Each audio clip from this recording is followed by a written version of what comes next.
कम दे रहे। अच्छा प्रातः वंदनीय भगवान बुद्ध के चरणों में सतत नमन करता हूँ। नमन करता हूँ बहुत सत बाबा साहब डॉक्टर अम्बेडकर के चरणों में,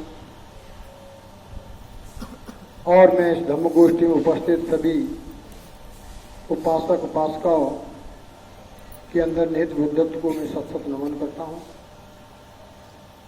उन समस्त भारतवासियों के बुद्धत्व को नमन करता हूँ जो हमारी इस छोटी सी धम्म गोष्ठी की धम्म देशना को, विचारों को सुनते हैं और उन्हें प्रचार प्रसार करते हैं। धम्म बंधुओं, आज हम भगवान बुद्ध की उन विचारों पर प्रकाश डालेंगे कि भगवान बुद्ध ने अब तक जो भी महापुरुष थे और जो भी उस समय प्रचलित दर्शन था या धार्मिक मान्यताएं थी, धर्म ग्रंथ थे, उन सभी का उन्होंने अपने तरीके से अध्ययन किया, उन पर चिंतन किया, उन पर मनन किया, उनका निरीक्षण किया, उनका परीक्षण किया। अंततः गत्वा समग्र रूप से विचार करने के बाद में वो इस निष्कर्ष पर पहुंचे कि मुझे किन बातों को स्वीकार करना चाहिए, किन को अस्वीकार करना चाहिए। भगवान बुद्ध ने उस समय के व्याप्त दार्शनिक मतों को कुछ में सुधार किया, कुछ का त्याग किया। तो हम आपको बता रहे हैं, जैसा कि बाबा साहब डॉक्टर अम्बेडकर ने इस महान धर्म ग्रंथ में लिखा है, जिस समय बुद्ध ने अपने शासन को प्रतिपादित किया, उस समय कुछ विचारों ने लोगों के दिमाग को जकड़ लिया था। भगवान बुद्ध ने जब अपने धर्म की शुरुआत की, उस समय लोगों के मन में बहुत सारी धारणाएं थी, और ये हमेशा होती हैं। आज भी आप कोई नई बात प्रतिपादित करेंगे तो आज से पूर्व में जो कुछ है वो हमारे अंदर भी धारणा है, हमारी भी अपनी मान्यता है, और धीमे धीमे हम अपनी बात को जारी रखेंगे तो धीमे धीमे कुछ लोग पुरानी बातों को त्यागेंगे और नई बातों को धारण करेंगे। इसलिए हमें कभी हताश और निराश नहीं होना चाहिए। बहुत सारे लोग समाज में साहसपूर्वक कुछ करना तो चाहेंगे नहीं, समाज को गाली देने लग जाएंगे। क्या कहेंगे? ये समाज तो नकारा है, ना समझ है, इनमें कभी सुधार नहीं हो सकता। लेकिन वो ये नहीं समझेगा कि मैं कितना दृढ़ विश्वासी हूं, कितना ज्ञानी हूं, कितना प्रज्ञावान हूं और कितना दृढ़ संकल्पित अपने सिद्धांत पर हूं। वो ये चाहता कि मैंने कहा और लोग मेरे अनुयायी बन जाएं और तुरंत समाज में परिवर्तन हो जाए। ऐसा नहीं होता। ये सभी कभी भी संसार में नहीं हुआ। जो भी धर्म या सिद्धांत समाज में आते हैं, कुछ लोग पुराणों पर चलते रहते हैं, कुछ लोग नए को धारण कर लेते हैं। इसी तरीका से आप सब लोग यहाँ बैठते हैं, ये निरर्थक नहीं है। इससे कुछ लोग सीख रहे हैं, कुछ आगे सीखेंगे। इसी तरीके से धीमे धीमे सीखने वालों की संख्या बढ़ती जाएगी। तो भगवान बुद्ध के समय पर भी लोगों के दिमाग जकड़े हुए थे, और किन किन विचारधाराओं से जकड़े हुए थे? वेदों के अमोघ अचूक होने में विश्वास। भगवान बुद्ध बताते हैं कि जब उन्होंने अपने मत का, अपने धर्म का प्रचार शुरू किया, तो उस समय जो भी भारत की जनसंख्या थी, उस सबके विचार में, उन सबके मस्तिष्क में एक बात की धारणा थी कि जो वेद हैं वे अचूक हैं, उनमें कुछ गलती नहीं निकाली जा सकती, वो एकदम पवित्र है। एक तो ये धारणा थी। दूसरी धारणा क्या थी?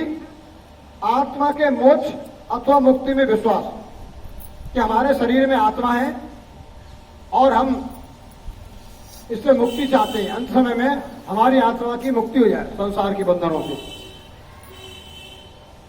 उनका पुनर्जन्म होने में विश्वास था कि हमारा ये जन्म जैसा भी है खराब हो गया, लेकिन अगला जन्म सुधर जाए, हमारा पुनर्जन्म होगा, ये धारणा थी।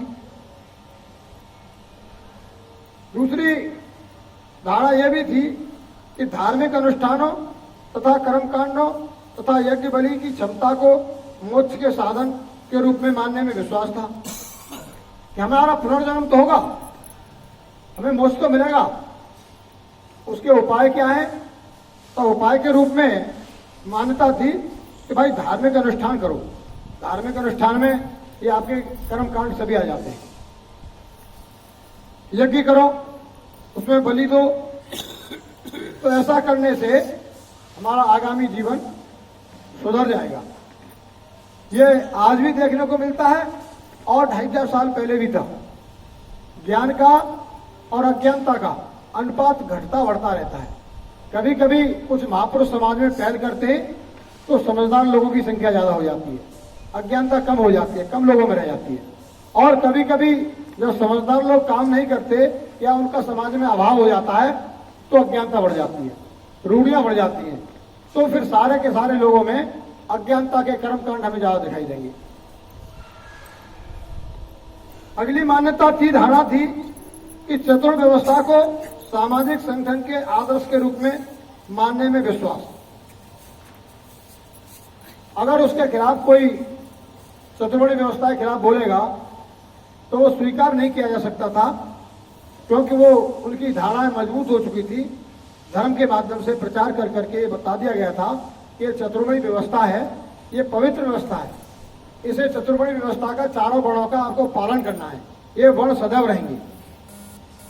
और आज भी विद्वान है, लेकिन भगवान बुद्ध के समय में ये व्यवस्था ढीली हो चुकी थी, इतनी कमजोर हो चुकी थी कि इन पर कोई चर्चा नहीं होती थी।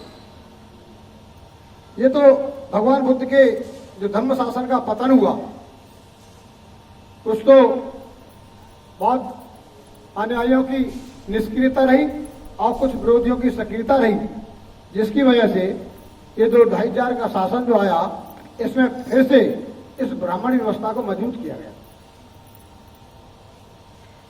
आत्मा के संसरण अर्थात आत्मा के पुनर्जन्म में विश्वास, और ये सभी लोगों में विश्वास था कि भाई हमारा मरने के बाद में फिर पुनर्जन्म होगा। कर्म भाग्य में विश्वास अर्थात पुनर्जन्म के कर्मों द्वारा इन जन्मों में आदमी की स्थिति को निश्चित करने में विश्वास था। और ये विश्वास था कि आज हमारी जो बदहाली है, जो भी स्थिति है, वो हमारे पूर्व जन्मों का कर्मों का फल है, और आगे का हम कर्म अच्छा करेंगे तो अच्छा जन्म होगा। ये एक धारणा थी। अपने बुद्ध शासन के सिद्धांतों को स्थापित करने में बुद्ध ने इन परंपरागत मान्य विचारों को अपने ही ढंग से प्रतिपादित किया। भगवान बुद्ध ने इन ऊपर की अभी तक जो मैंने आपको मान्यताएं धारणाएं बताई हैं, इनमें संशोधन किया, इनमें सुधार किया और फिर उनका प्रचार प्रसार किया। निम्नलिखित विचारों को उन्होंने अस्वीकार किया। ऊपर वाले सिद्धांतों में तो उन्होंने परिवर्तन किया। क्या परिवर्तन किया? ये नित्य आएंगे तो आगे इसी धर्म ग्रंथ में लिखा हुआ है कि आत्मा परमात्मा होता है कि नहीं होता है, पुनर्जन्म होता है तो कैसे होता है, वेद पवित्र है या नहीं है, कर्मकांड से मुक्ति मिल सकती है कि नहीं मिलती है। इन बातों में सुधार करते हुए नए तरीके से भगवान बुद्ध ने बताया, और वो इस धर्म ग्रंथ में लिखा हुआ है, आप नित्य आएंगे तो सुनेंगे। और वो कौन सी बातें थी जो एकदम भगवान बुद्ध ने तिरस्कृत कर दी? उन्हें विचारार्थ उचित नहीं समझा कि इन पर कोई विचार किया जाए। एक तो इस बात को व्यर्थ माना, मनुष्य जो कहता है कि मैं कहां से आया हूं, किधर से आया हूं, मैं क्या हूं, इस प्रकार के व्यर्थ के निराधार कल्पना को बेकार बताया। बोले ये इस बात पर हम कोई विचार नहीं करेंगे। उन्होंने आत्मा के अनधिकृत मत को अस्वीकार किया। उन्होंने आत्मा को न शरीर, न वेदना, न संज्ञा, न संस्कार, न विज्ञान ही माना। उन्होंने आत्मा परमात्मा वाली बात को एकदम त्याग दिया। उन्होंने कुछ धार्मिक उपदेशों द्वारा प्रतिपादित सभी उच्छेदवादी मतों का भी बहिष्कार किया कि कुछ कर्मकांड करने से हमारे पापों का मूल उच्छेद हो जाएगा। ऐसा भी मत को उन्होंने त्याग दिया। उन्होंने नास्तिक मतों की भी निंदा की। कुछ उस समय के जो दार्शनिक थे, कोई पूर्ण रूप से नास्तिक थे। वो कहते कोई शक्ति नहीं है, कोई कर्मकांड करने की जरूरत नहीं है, कोई संस्कार आदमी का भला नहीं कर सकता, खाओ पियो मौज करो। इस तरीके के जो एकदम नास्तिक लोग थे, भगवान बुद्ध ने उनका भी विरोध किया। आदमी को नास्तिक नहीं होना चाहिए, आस्तिक होना चाहिए, लेकिन आस्था सत्य पर होना चाहिए। आस्था करने से पहले हमें यह देखना चाहिए कि हम जो आस्था कर रहे हैं, हम अंधविश्वास पर कर रहे हैं, मिथ्या तथ्यों पर कर रहे हैं या सत्य तथ्यों पर कर रहे हैं। तो भगवान बुद्ध ने उनमें अंतर किया। तो जो मिथ्या तथ्य वाले थे, जो केवल विवेद ही नहीं करते थे, विवेक का प्रयोग ही नहीं करते थे, ऐसे नास्तिकों की निंदा की। उन्होंने इस सिद्धांत को नहीं माना कि विश्व विकास के आरंभ का ज्ञान विदित है। भगवान बुद्ध ने विश्व की संरचना हुई उससे पहले का ज्ञान किसी को मालूम है, इस बात में विश्वास नहीं किया। लोग कहते हैं कि पहले कुछ नहीं था, अंधकार था, जलोजता था, उससे पहले की कहानी बताते हैं। फिर फलाने शिव प्रकट हुए, उन्होंने ऐसे कर दिया, फिर उन्होंने जलोजता बनाई, फिर पृथ्वी बना दी।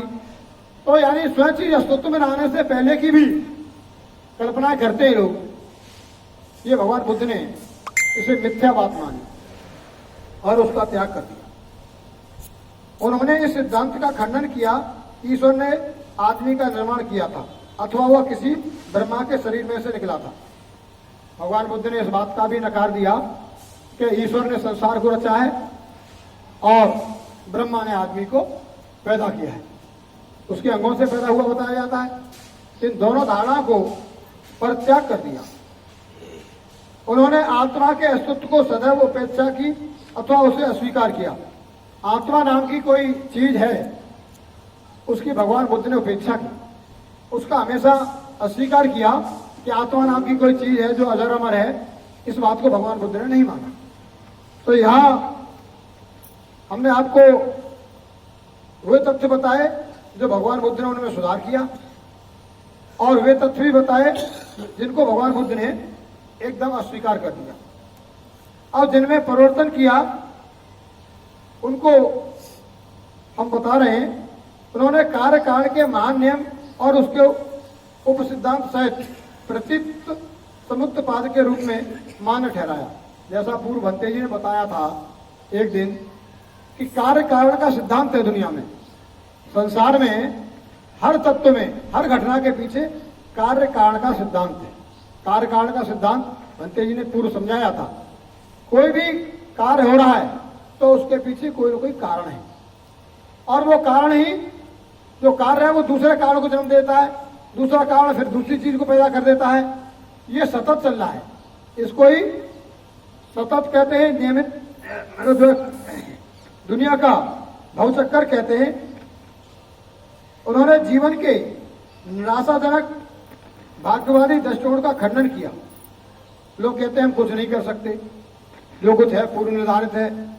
तो ऐसे निराशावादी भाग्यवादी सिद्धांत का भी खंडन किया। ईश्वर ने पहले से निश्चित कर दिया है आदमी संसार के साथ क्या घटित होगा, इस बात को भी नकार दिया, क्योंकि इससे आदमी नकारा होता है। उन्होंने इस सिद्धांत को अस्वीकार कर दिया कि कुछ पूर्व जन्मों में किए गए कर्मों में दुख और कष्ट उत्पन्न करने की तथा वर्तमान कार्यों में दुर्लभ निष्क्रिय बना देने की सामर्थ्य होती है। उन्हें कर्म के इस निराशाजनक भाग्यवादी दृष्टिकोण का त्याग किया।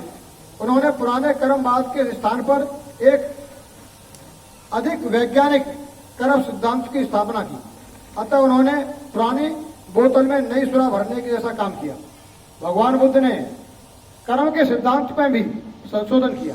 कर्म को फल तो मिलता है, लेकिन ऐसा नहीं मिलता जैसा ब्राह्मणी व्यवस्था में कहा जाता है। अगर ब्राह्मणी व्यवस्था के कर्म को सिद्धांत को माना जाए तो सदियों से शूद्र जो है बिना किसी आपत्ति के दरिद्रता का जीवन जी रहे, लाचारी का जीवन जी रहे और ऊपर के तीनों वर्णों की सेवा कर रहे हैं। लेकिन अभी तक किसी वेद शास्त्र ने या ब्राह्मण ज्ञानी ने यह दावा नहीं किया कि इतने शूद्र अब जो है ब्राह्मण वर्ग में पैदा हो गए या क्षत्रिय वर्ग में पैदा हो गए, कोई नहीं बताता। तो फिर कर्म का सिद्धांत क्या सदियों तक ये शूद्र के शूद्र ही बने रहते हैं? और ऐसा भी कोई धर्मशास्त्र नहीं बताता, कोई पंडित नहीं बताता कि इतने विधर्मी पंडितों ने कुकर्म किए या क्षत्रियों ने अधर्म किया या वैश्य ने घटतौली करके अपराध किया तो ये शूद्रों में पैदा हो गए। कोई गणना नहीं है। तो जब गणना नहीं है तो कर्म के सिद्धांत के आधार पर पुनर्जन्म होता है, ब्राह्मण कहता है, तो पुनर्जन्म कितने निकृष्टों का उच्च वर्ण में हो गया और उच्च वर्ण वालों का निम्न वर्ण में हो गया, कोई लेखा जोखा तो हो ताकि आदमी विश्वास कर सके। लेकिन ऐसा कोई लेखा जोखा नहीं है। तो भगवान बुद्ध ने इस भाग्यवादी पुनर्जन्म के सिद्धांत को नकार दिया। उन्होंने कर्म के सिद्धांत में संशोधन किया। कर्म का फल मिलता है वो आपको इसी जीवन में मिलता है, लेकिन सारे कर्मों के फल तुरंत नहीं मिलते। जिस तरीके से कुछ वृक्ष जो है कम समय में फल देने लायक हो जाते हैं और कुछ फल वृक्ष जो है सालों साल बाद फल देते हैं, इसी तरीके से मनुष्य के कर्म है। कुछ कर्म ऐसे हैं जिनका तत्काल प्रभाव होता है। जैसे अभी आपने किसी को गाली दे दी, तुरंत झगड़ा हो जाएगा। लेकिन एक पक्ष कमजोर पड़ रहा है तो गाली सुन के चला जाएगा, लेकिन अपने मन में गांठ बांध लेगा और मौका उसे मिलेगा जहां तुमको कमजोर समझेगा, वो झगड़े में परिणत हो जाएगा। तो घटना उसी समय की थी, लेकिन समय अंतराल हुआ परिस्थितियों का, उस समय उसके अनुकूल नहीं था झगड़ा करना। तो भगवान बुद्ध ने कहा इसी तरीके से जीवन में मनुष्य के कर्म का फल मिलता है, लेकिन समय अंतराल होता है। ऐसा नहीं है कि उसका अगले जन्म में मिलेगा, जिसका कोई लेखा जोखा नहीं। संसरण अर्थात आत्मा के एक शरीर से निकलकर दूसरे में जाने की बात के स्थान पर संसरण रहित पुनर्जन्म सिद्धांत को स्वीकार किया। उन्होंने ये माना कि जब संसार परिवर्तनशील है, क्षण क्षण बदलता है, तो आत्मा उसी रूप में कैसे बनी रह सकती है? कैसा वही आत्मा थी, वो 100 साल बाद भी वही है कि नहीं? तो फिर परिवर्तन का सिद्धांत फेल है। इसका मतलब जो है आत्मा में कोई परिवर्तन नहीं होता और वो स्थायी हुई। और कहते हैं कि संसार अनित्य क्षणभंगुर है, या कुछ भी चीज स्थिर नहीं है। जैसे मिट्टी थी, मिट्टी परिवर्तित होकर के ईंट बनी, ईंट कमजोर हो गई, तोड़ दी तो परिवर्तित होकर के उसके टुकड़े हो गए, टुकड़े बन करके और रेत हो गया, रेत होकर के और महीन रेत हो गया, उसमें मिलता है, तो वो उसका रूपांतरण होता गया। लेकिन ऐसा नहीं है वो खत्म हो गई, वो मिट्टी में पैदा हुई और मिट्टी में मिल गई, लेकिन रूपांतरित होते होते मिली, फिर उसका वो रूप नहीं रहा। इसी तरीके से भगवान बुद्ध कहते हैं कि जो तत्व हैं, 4 तत्वों से शरीर बना है, ये तत्व धीमे धीमे शरीर में क्षीण होते रहते हैं, परिवर्तित होते रहते हैं, जिससे आदमी की मृत्यु अवस्था में पहुंचता है। और उसके बाद में जो पुनर्जन्म होता है वो उन तत्वों का होता है, तत्वों का रूपांतरित होता है। वो वही तत्व नहीं होते जो उसके जन्म के समय पर उस पर थे, वो परिवर्तित हो गए। आत्मा नाम की उसमें कोई चीज नहीं। और भगवान बुद्ध ने 4 तत्वों से शरीर को निर्मित माना है, 5 तत्वों से नहीं। 5वां तत्व आकाश बताया जाता है, और आकाश परिवर्तनशील नहीं है, उसके गुण की नहीं मालूम है किसी की। बाकी चारों तत्वों के गुणों के बारे में आप जान सकते हो। पानी का गुण कैसा है, पानी कैसे परिवर्तित होता है, कैसे गर्म होता है, कैसे ठंडा होता है, कैसे जमता है, ये उसके गुण के बारे में आप जानते हैं। अग्नि के बारे में जानते हो कि अग्नि का क्या गुण है, अग्नि क्या क्या करती है, कैसे गर्म होती है, कैसे नष्ट करती है, कैसे जिंदा रखती है, आप जानते हैं। वायु के बारे में आप जानते हैं कि तेज आती है तो विनाश भी कर देती है, आंधी का रूप ले लेती है, मंद मंद चलती है तो बहुत सुहानी लगती है।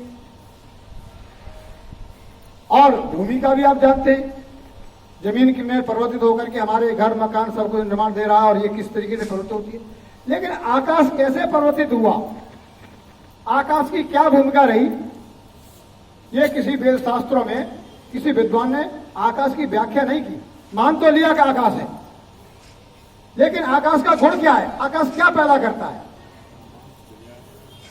तो भगवान बुद्ध ने आकाश तत्व को नकार दिया,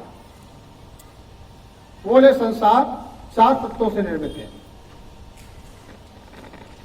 इस प्रकार बुद्ध शासन अपनी मौलिकता के लिए हुए, इसमें कुछ थोड़ा बहुत पुराना है और तो बदल दिया है, उसकी नई व्याख्या कर दी गई है। कुछ जो पुरानी मान्यताओं में परिवर्तन करते हुए भगवान बुद्ध ने संशोधित करके उन्हें अपने प्रवचन में अपने धर्म के मूल तत्वों में शामिल किया और जिसे उन्होंने स्वीकार किया। कुछ बातों को जो पुरानी थी उनको स्वीकार किया। उनकी शिक्षा की पहली विशेषता इस बात को मानने में है कि मन ही सभी चीजों का केंद्र बिंदु है। भगवान बुद्ध कहते हैं कि हमें जो भी विकास दिखाई दे रहा है या हमारे आपस में भाईचारा दिखाई दे रहा है या कहीं कहीं उपद्रव दिखाई दे रहा है, ये सब मन की स्थिति है। मन में ही अच्छे और बुरे विचार पैदा होते हैं, मन ही उनको संचालित करता है। और जब हम अपने काया से, शरीर से जो मन में विचार पैदा हुए शुभ या अशुभ, उनको जब अंजाम देते हैं वो कृत्य में दिखाई देता है।